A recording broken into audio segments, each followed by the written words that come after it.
padat, parameter fisikokimia utama, dan klasifikasi serta karakteristik eksipien berdasarkan fungsi.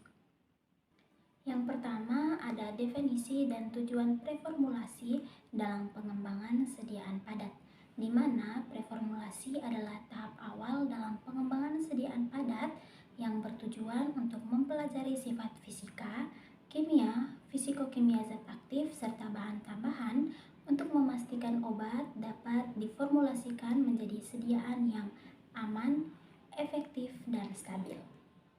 Selanjutnya, tujuan utama preformulasi dalam pengembangan sediaan padat antara lain yang pertama mengetahui sifat zat aktif seperti kelarutan, stabilitas, ukuran partikel, pH, dan higroskopisitas.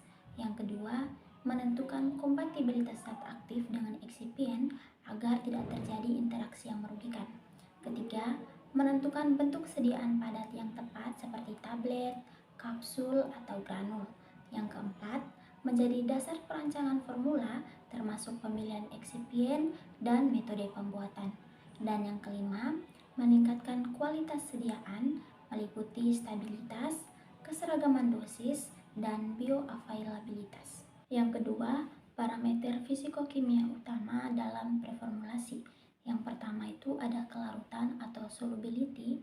Dia menunjukkan kemampuan zat aktif untuk larut dalam pelarut tertentu, berpengaruh langsung terhadap laju disolusi, bioavailabilitas, dan efektivitas obat.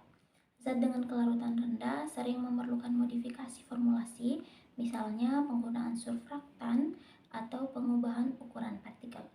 Yang kedua ada pKa, yaitu nilai pH saat zat aktif berada dalam bentuk terionisasi dan tidak terionisasi dalam jumlah yang sama, di mana dia menentukan derajat ionisasi obat yang mempengaruhi kelarutan, stabilitas, dan absorpsi. Yang ketiga ada koefisien partisi, yaitu log P atau log D, yaitu perbandingan kelarutan zat aktif antara fase lipofilik dan hidrofilik, menggambarkan sifat lipofilisitas yang berhubungan dengan permeabilitas membran dan bioavailabilitas.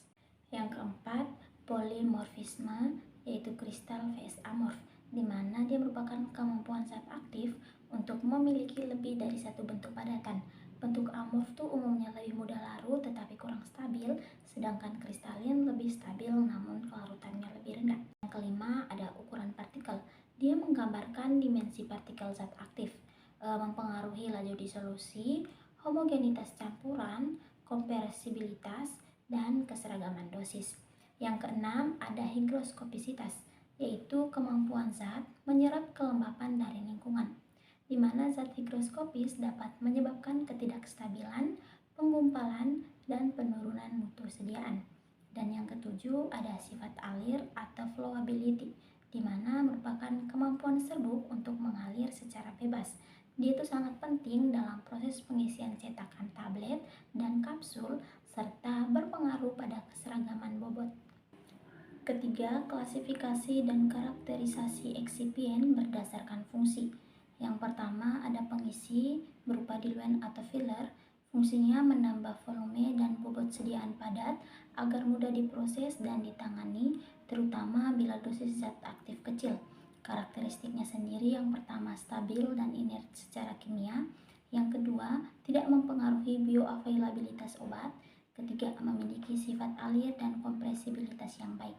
Contohnya sendiri ada laktosa, mikrokristalin selulosa, dan kalsium fosfat.